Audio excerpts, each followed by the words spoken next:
Order! Order! You are an incorrigible delinquent at times. Behave yourself, man!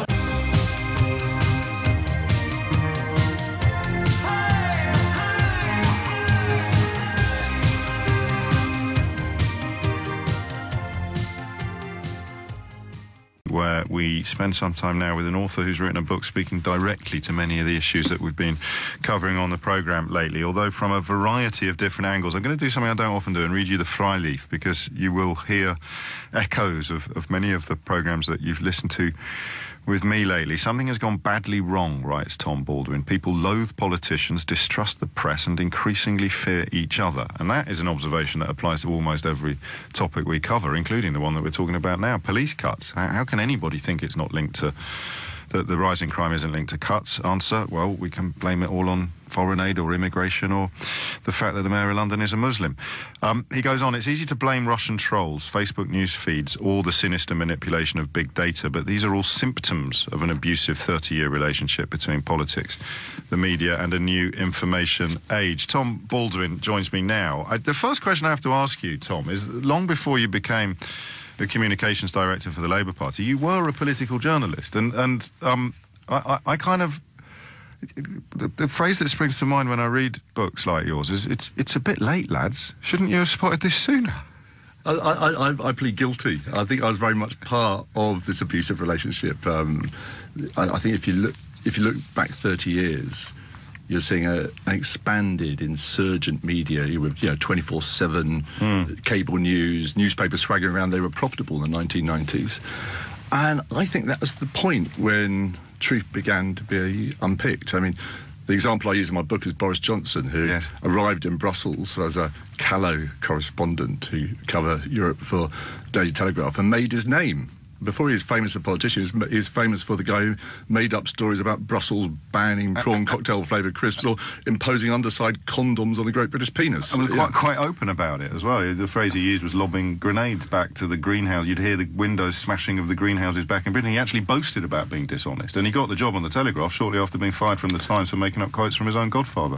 What a prince among men he is. Well, I mean, but that's right, because I think he's part of a... He's emblematic, isn't he? Yeah, and people like Trump are the same. I mean, this abusive relationship, I think, has unpicked truth, undermined trust, and hollowed out space for charlatans like the kind of toxic Twitter troll we've got in the White House. Yeah, is it partly because, and this is why your perspective's interesting, I've been very lucky work-wise. I've always managed to avoid socialising with politicians, but when you're in the lobby, you can't quite believe that fellow you had dinner with, even if your politics differ, you can't quite believe that they're actually barefaced liars or borderline corrupt. There's a coziness in some of these relationships that perhaps lends a certain rosy tint to journalists' perspectives. I think there's quite a lot of both journalists and politicians who felt they're playing a game with each other. It was a closed circle where, in fact, journalists were writing for their contacts and for each other and for the politicians, and the public got left out. And no wonder they feel so alienated and embittered towards politics and the media, of which they trust neither, by the way. Yes, of course. It wasn't deliberate, though. This is where I struggle. Because you mentioned Boris Johnson and you mentioned the rise of Donald Trump. There aren't actually puppet masters orchestrating this sort of thing. It's a curious combination of complacency and I guess the closest word we could use would be populism. Well, the biggest transformation for both politics and the media over the last 30 years has been this vast expansion of information. I mean, I'll give you one example. When President Kennedy made an address to the American people during the Cuban Missile Crisis in 1962, the closest world ever came to nuclear war, do you know what the broadcast networks did afterwards? Go on. Nothing. They went back to their scheduled programmes, and there was no more news until the next day. Now, I think this constant drama, controversy, the need to make everything a row, talking heads of people like me in studios, it makes it much more difficult to govern. And the way politics responded was to try and control this flow of information through spin, through message discipline, and that further undermined trust. And so you've seen this sort of cycle, even before we got into social media, where I think the sort of seeds of the crisis in our democracy were planted then. Because you have to fill space in a studio environment, and once you've shared the news 300 times in a slightly different phraseology, then what are we going to do? Answer, well, we'll have an argument. We'll book some people to have a row. So after the Cuban Missile Crisis, you would have had someone from InfoWars sitting on the other side of the studio claiming that actually the real bad guys are the Americans, or something like that. You'd have had, and then because the increasingly outlandish positions that are now in the mainstream never come in this direction, they always get more and more outlandish. So you end up with climate change, anti-vaccines, everything becomes and false balance as well. If you want controversy, there's like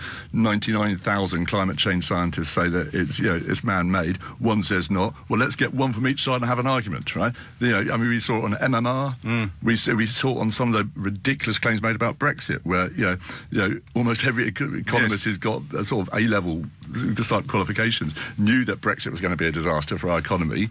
But you'd have a false balance in order to get the controversy and get the debate going. And still, many people believe the economists on the Leave side, who have themselves admitted that agriculture and industry would collapse, but still they cheer for it. But that's why I got a bit cross when I saw, Robert Peston, Justin Webb, Matthew Dancona, Tristram Hunt, Justine Roberts, the founder of Mumsnet. I used to work for her husband, so these are all people who were immersed in the British media. They're all being incredibly praising of your book. It's extremely nice of them. It is I've got a quote from you if I'd thought of it. You're very, well, you would have got a very good quote from me as well, but with that constant caveat that this has happened on our watch. Look, I make no pretense that I'm a political insider. In fact, I wrote the book as a sort of insider turned outsider, ready to sort of condemn the media and political elite over the last 30 years. I mean, full disclosure, I've gone back to being an insider since I'd written the book. I'm now working for the People's Vote campaign on the final Brexit deal. And, I think people from my kind of background do need to come to terms with what we've done and our part of it. It's been a collective effort.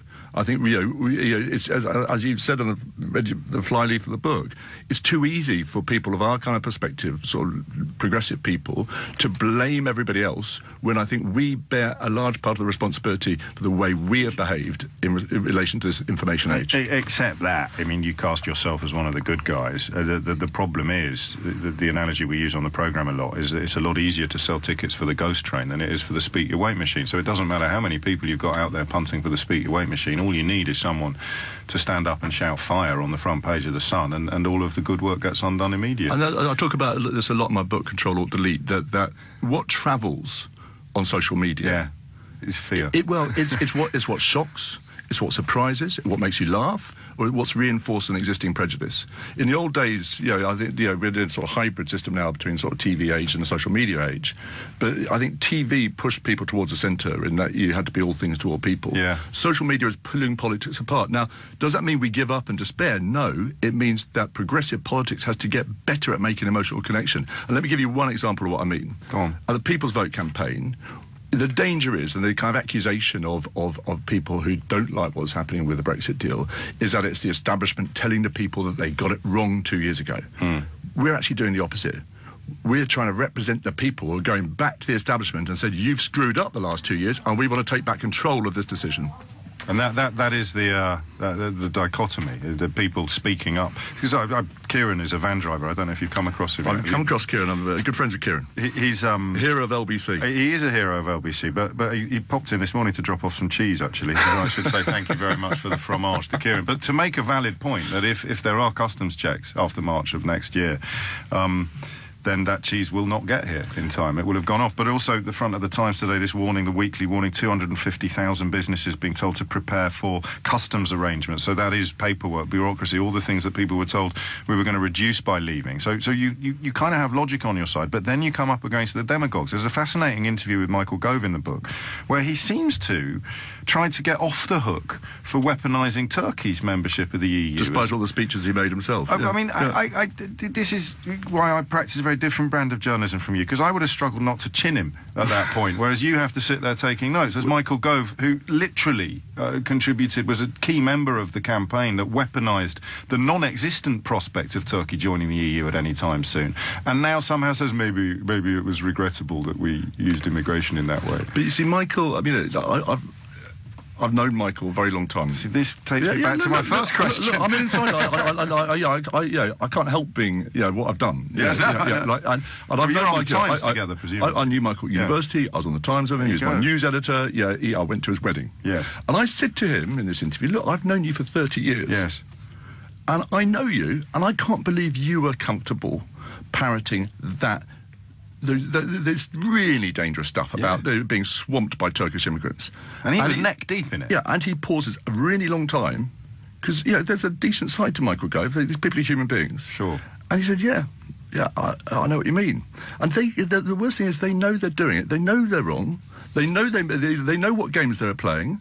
And I don't think they really even expected to win that referendum. No. It was far too many people have conducted politics as if it's a great game. I'm not saying it's necessarily Michael. I think it's more principled than some of the Brexiteers. Okay. But he deep down he knows that he did wrong on that. I think he feels very, very uncomfortable about it, and that's how they won. Now we've now ended up with a crisis in not only our economy but in our politics, which I don't think can be easily fixed. There's no deal which either Theresa May's proposals, which are more battered by the day, or no deal which can ever get through in Parliament. There's no way out of this other than handing it back to the people, in my view. So, Ctrl Alt Delete, which is out now in hardback. It's a very, very good book. In a good bookshop nearby you, and some dodgy ones as well. Rubbish bookshops probably stock it too. We dedicate a lot of our time on the programme to trying to understand how things have happened, and I should stress that this book does take a 30-year sweep. It's not just looking at the last 2 years, and it looks for the beginnings and the roots of a process that you could argue have it's what Barack Obama was talking about this week. It's kind of debased objective reality, and that the book is designed to give people not necessarily the roadmap to recovery yet, but a proper understanding of how we've ended up in this particular lay-by. Yeah, and I do try and come up with some solutions as well. And I don't think there's a panacea. I don't think it's easy. But I think part of it is how we regulate our politics. And so I propose that in politics we ban social media advertising, because it's the most lethal political weapon that's ever existed. Yes. And we ban it on TV and radio. I don't see why we can't ban it on the internet too. So I think you can't pay to feed directly into people sitting. Yeah, look, you can put a video up, but if it goes viral, that's just good politics. Yeah, but you can't pay to it shouldn't be. build It shouldn't be audience. determined, your success, by the deepest pockets and the lowest standards. No, clearly.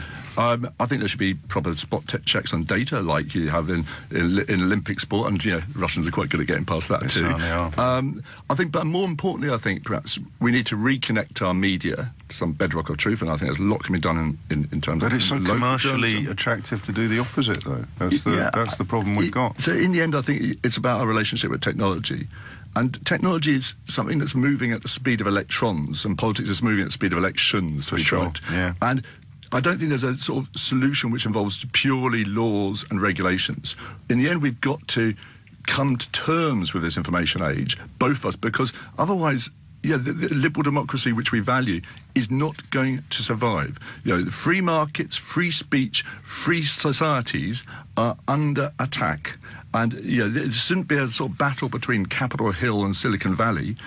In the end, technology has to recognise that into its business model needs to be built a legal duty to do public good. There's no reason why they can't do that. There's a guy called Mustafa Suleyman, who you should have on your show at some point, who runs Google DeepMind here. Very interesting person. He says that, the greatest minds and the greatest technology that's ever existed is now being used to find new ways to personalise cola cans rather than provide free, clean drinking water to 500 million people in the world who don't have it. Now, we can fix these things. We have the technology to fix it now, but it's all being used for the pursuit of very, very short-term profit.